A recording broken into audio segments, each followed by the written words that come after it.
C'est un match d'ouverture. C'est un match d'ouverture, quoi. Dans tous les aspects, c'est un match d'ouverture, n'est-ce pas? Avec un très beau but. Bonjour à tous, bienvenue sur le fil rouge et on débriefe ce match. Ouais. Alors vraiment, Et oui. il s'est passé plein de choses. Déjà, je m'attendais plus du Maroc. C'est pas parce qu'il y a un but incroyable, une bicyclette qui sort de nulle part, là, comme ça, que ça suffit à dire que pour moi, le Maroc a fait le match que devait faire le Maroc. Voilà. S'il y a des Marocains qui passent par ici, je pense que vous avez la même analyse. Vous attendez à plus. C'est les Comores en face. Les Comores, c'est une des équipes les plus faibles de la CAN. On s'attend à voir un Maroc qui déroule quand même plus, n'est-ce pas?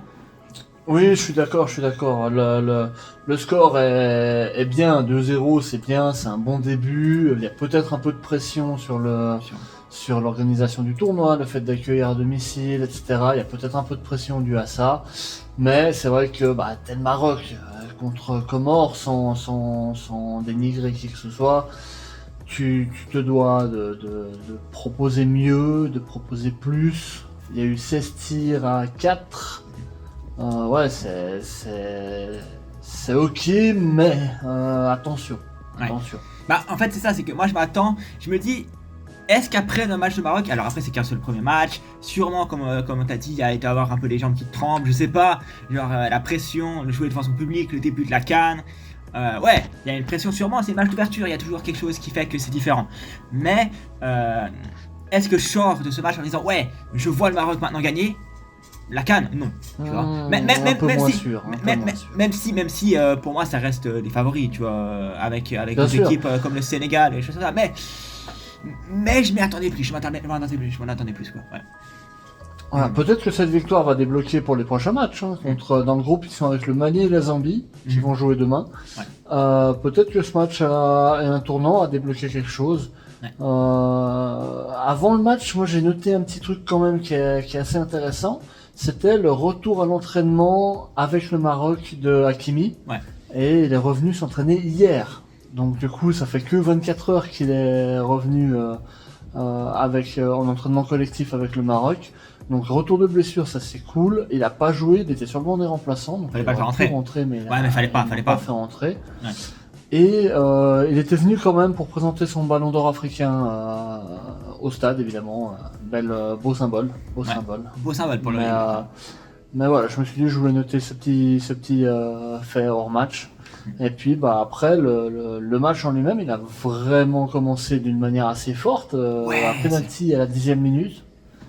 10e minute, un penalty. Un penalty peut-être un peu généreux, on va dire. Ouais, mais tu dis là, il y a un double. Mais il est bien joué. Ouais. Voilà, il y a un côté Diaz qui joue bien le coup, de l'autre côté une touchette qui est peut-être pas assez appuyée. Enfin, ouais, c'est. Tu dis s'il n'y a pas penalty sur ça, peut-être qu'il y a sur l'action d'avant qui est aussi dans la surface.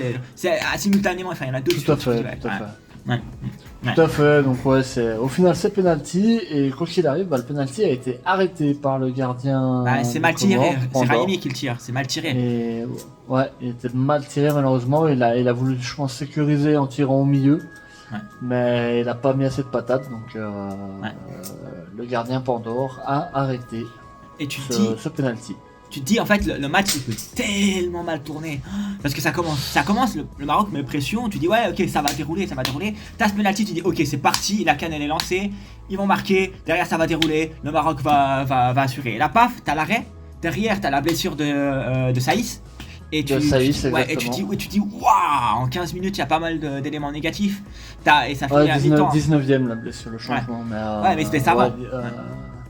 Oui, mais il se blesse avant, il revient sur le terrain, puis finalement ça va pas et il se fait sortir à la 19ème. Donc c'est vrai qu'en 20 minutes, on se dit que le Maroc c'est un peu compliqué, en tout cas pour ce début de match.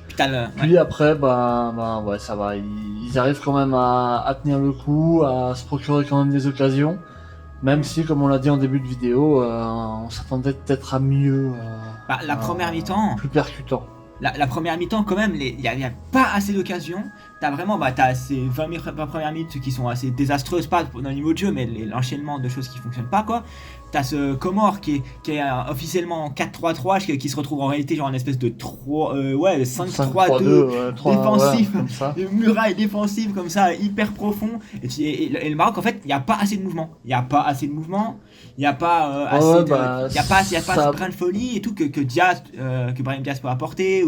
Voilà. Et ouais, ça finit en 0-0 à la mi-temps. Et tu te dis, ouais, en fait, il n'y a pas eu assez. Il y a eu presque rien, en fait. Et heureusement, la deuxième mi-temps, c'était mieux. C'est marrant, j'ai noté aussi, on en parlait pendant le match, il y a beaucoup d'occasions qui venaient par la droite, côté Maroc. Par centre. Et puis par les centres. Et puis à d'autres moments, c'était tout l'inverse, c'était par la gauche. Et...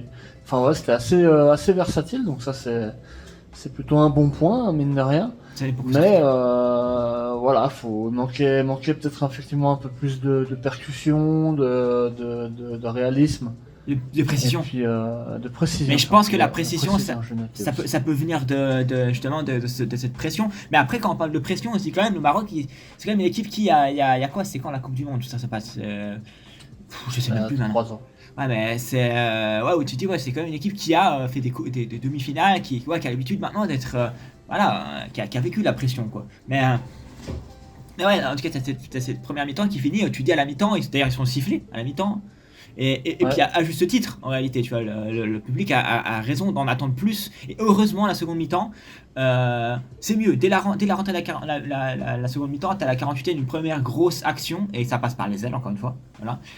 Où ça passe vraiment, mais hyper proche. C'est El Alaoui, j'ai pas une très bonne prononciation, mais ouais, et tu dis, ouais, ça passe à côté. Ouais, et là, le casque qui passe tout proche, c'est vrai. Ouais. Et puis du coup, c'est à la 54e qu'il y a le 1-0. Ouais. Par Diaz. Ouais. Brahim Diaz, donc bien. Bon start de deuxième mi-temps quand même. Ouais. Au Maroc. Et sur le but de Brahim Diaz. Heureusement. Ouais, heureusement. Et surtout, le travail de Mazraoui est extrêmement bon. Parce que tu as ce centre un peu là de. Je pense que c'est Amrabat qui fait l'espèce de décalage. Et c'est mal donné en réalité. Mais Mazraoui, il arrive à la reprendre. Elle a passé en retrait à Diaz. Bon, Diaz, il a fini super bien. Mais ouais, c'était pas un cadeau la balle de Amrabat. Et ouais, il en fait le maximum, franchement. Ouais. Très belle occasion, très beau but. Bon début de deuxième mi-temps là du Maroc qui ouvre le score dans sa propre canne. Et puis après, mine de rien, il y a un léger relâchement quand même parce que c'est une énorme occasion de Comore à la 59e. Saïd, le mec. Et ouais, non, c'est un énorme débordement par la droite le long de la ligne. Ça m'a rappelé un peu le but de Bale. Ouais, mais il pensait que la balle était sortie en fait, tu vois. Puis en fait, oui, je sais pas qui était le défenseur, mais les Marocains ont pensé que la balle était sortie, puis finalement pas. Et ça finit par une frappe, et heureusement, Bono est là pour sauver Parce que le Maroc. Tu dis que là, si ça fait 1-1, c'est la merde. Mentalement, c'est la merde. Ouais. Oui. Heureusement que la Bono est là. C'est vrai. Ouais. Bon, on dit souvent, attention aux 5 minutes après un but, c'est pile 5 minutes après. Ouais, c'est là l'important d'avoir un gardien genre fort comme Bono qui fait la parade quand il faut, parce que voilà. Et puis les Comores tentaient beaucoup après, de loin, ils faisaient des tirs de loin de fou là. Après, avec leurs armes. Avec leurs armes, exactement, c'est exactement ce que je veux dire. Ils se battaient avec leurs armes, ils ont quand même pu tenter, ils ont eu des occasions. Pas suffisante, mais ouais, c'est au Maroc de faire gaffe. Au Maroc de faire gaffe. Ce premier match, il était assez compliqué. Et puis, il y a quand même un classe-étor. Il faut en parler. Ouais, faut en parler parce que ce but, il est juste magnifique. El Kabi qui met le 2-0 à la 75e minute. Ouais. Sur une bicyclette, rien que ça. Mais rien que ça. Déjà, en live, j'y croyais pas parce qu'en fait, c'est lui qui fait la passe en retrait. Genre, je sais plus qui centre, mais il fait la passe retrait.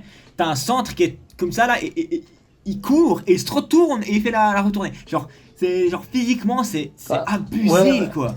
On a l'impression que le centre, il est au ralenti parce que le mec il a le temps de courir, de se placer, de se retourner et de faire son geste. Il te la met dans le petit filet.